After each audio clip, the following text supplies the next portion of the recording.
10 versets bibliques pour vous réconforter, vous encourager et vous fortifier, surtout dans les moments de détresse, dans les moments difficiles. Je ne sais pas ce que vous êtes en train de traverser en ce moment, mais dans les psaumes, dans le livre des psaumes, vous pouvez trouver vraiment beaucoup de passages bibliques, beaucoup de versets bibliques pour vous réconforter, pour vous fortifier, pour vous encourager davantage à persévérer, à aller en avant, à laisser derrière vous ce que vous êtes en train de vivre et de regarder juste à l'avant.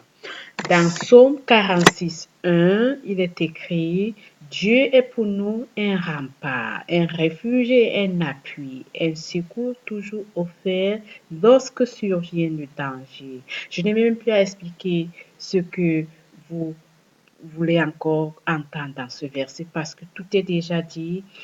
Lorsque survient le danger, alors Dieu demeure pour nous notre rempart, notre refuge, notre appui, notre secours.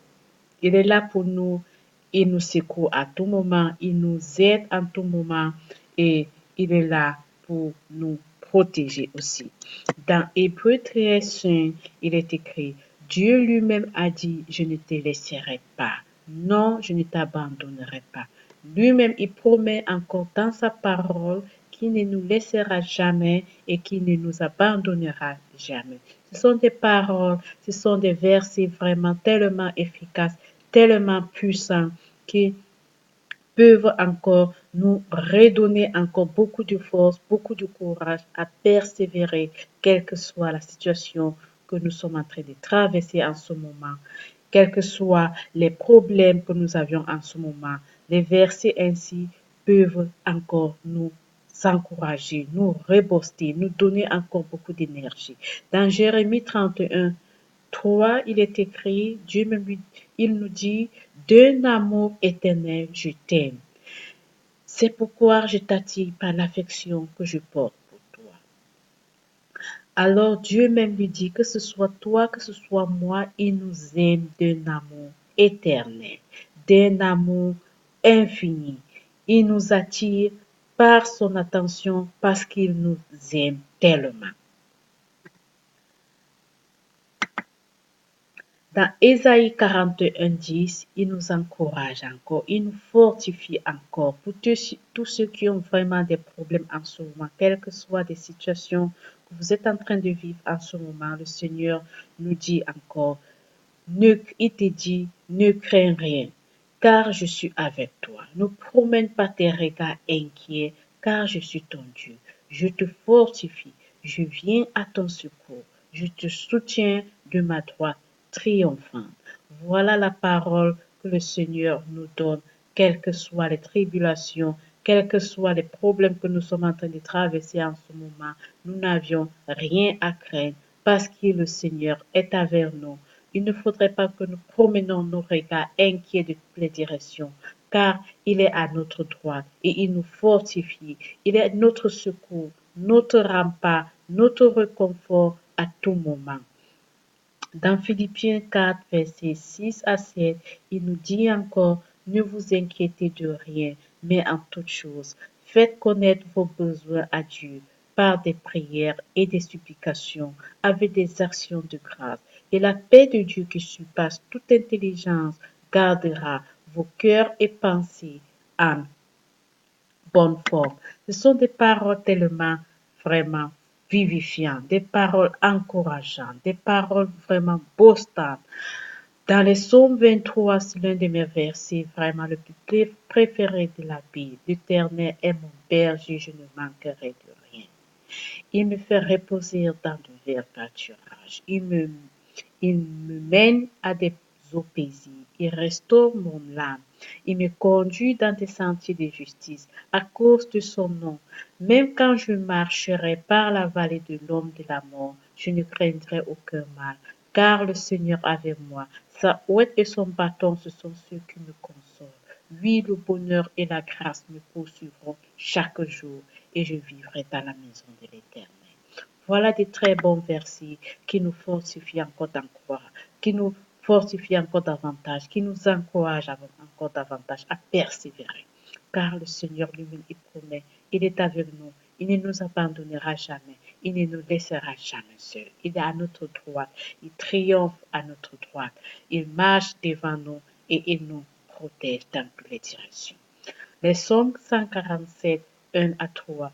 Louez le Seigneur, celui qui guérit ceux qui ont le cœur brisé, qui pense le blessure, quelles que soient les situations que tu es en train de vivre maintenant, quels que soient tes désirs que tu traverses, sache que le Seigneur te guérira, sache que le Seigneur te restaurera, sache que le cœur brisé que tu as, le Seigneur l'arrangera.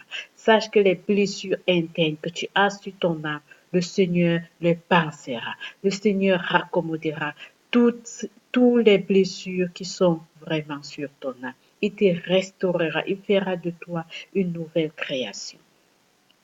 Dans 2 Corinthiens 1, 3, il dit encore, béni soit Dieu, le Père de notre Seigneur Jésus-Christ, le Père des miséricordes et le Dieu de toute consolation. Nous avions un Dieu formidable, nous avions un Dieu merveilleux, un Dieu miséricordieux qui est notre Dieu de consolation. Quelle que soit ta situation actuellement, sache que notre Dieu te consolera, car il est le Père de la consolation, comme il est écrit ici. Dans les Proverbes 3, 5 à 6, confie-toi en l'Éternel de tout ton cœur et n'appuie pas sur ta sagesse. Reconnais-le dans toutes tes voies, il aplanira tes sentiers. Matthieu 11, 28 dit, venez à moi, vous tous qui êtes fatigués, vous tous qui êtes chargés, vous tous qui êtes vraiment épuisés, vous tous qui êtes vraiment dépourvu de force, dépourvu de, tout, de tout ce que vous pouvez vraiment avoir. Le Seigneur nous appelle de venir à lui et en lui nous trouverons le repos.